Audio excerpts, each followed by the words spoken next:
Hello again, and here we are within Adobe Premiere looking at video editing for our digital content production video series.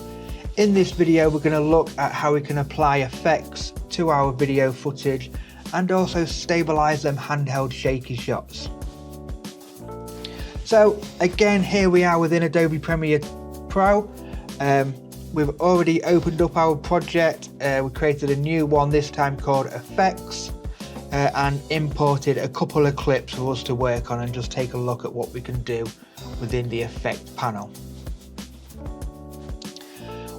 Already created our sequence, a new sequence. I have noticed that I haven't renamed this yet, so I'm going to rename this one Effects, just to keep it nice and simple. And we have a couple of clips. We have a mixology clip that we used in a previous video and also a handheld shot. So first off, we're going to look at the mixology clip.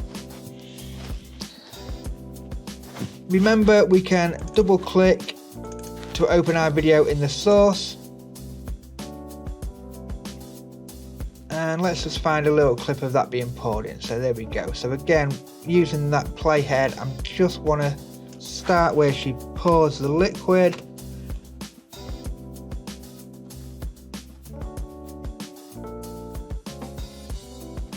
And end there. So again, remember, I use I for the in marker and out is the O key.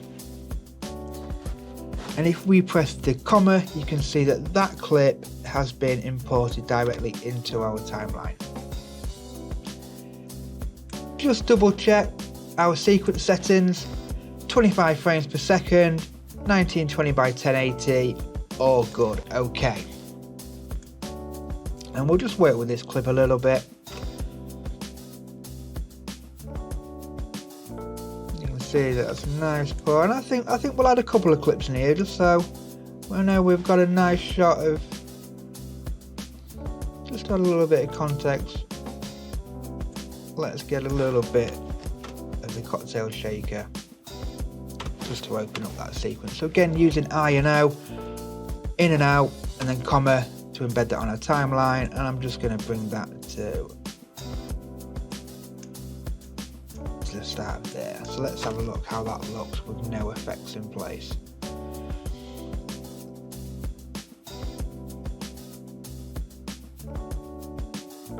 Lovely. Right, so what can we do with our clips? So within our timeline, we make sure we have our clip edited, and each clip has some embedded effects already available to them. So we can access these by selecting our clip and then in the top left click on effect controls. This will bring up our effect controls panel. If this isn't available to you, all you need to do is go to Window and select Effect Controls. We have a few things that we can change here. We can change the position, the scale, the rotation, the opacity, and then within the audio section we can change the volume and other features. So we can click and drag on these so we can scale up our clips or scale down. So you can see that as we go smaller than 100%, it goes smaller than our actual sequence settings. And we can always use the reset parameter button just on the right hand side of this panel to reset it back.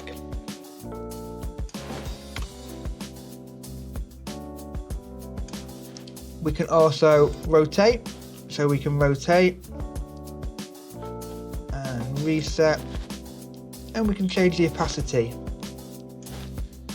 So bear in mind we have nothing behind this, so it's just going black. So if let's just reset that, and I'm just going to drop our clip over the top. What I'm going to do first, I'm not worried about the audio, I'm just going to unlink that and I'm just going to delete the audio. And I'm going to drop that over the top. Now we can see the opacity change. So you can now see that if we wanted to overlay one clip over another, we can do that using the opacity. So I'm just going to reset all of these, make sure that they're all as they were, they look good.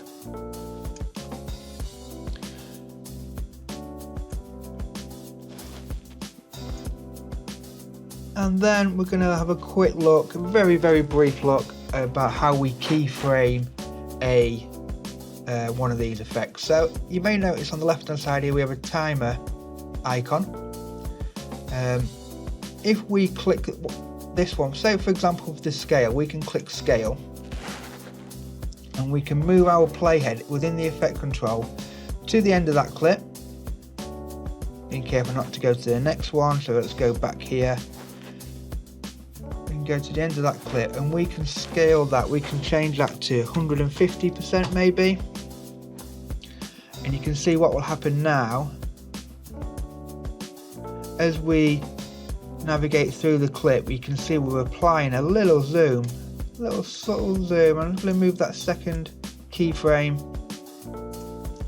Again, be careful not to navigate to the next one. But you can see now we just moving a little bit. We had a little bit of extra in that. So these keyframes can be used on any of these options. So let's have a look. Let's apply a little rotation as well without going to the next one, and we'll, let's see,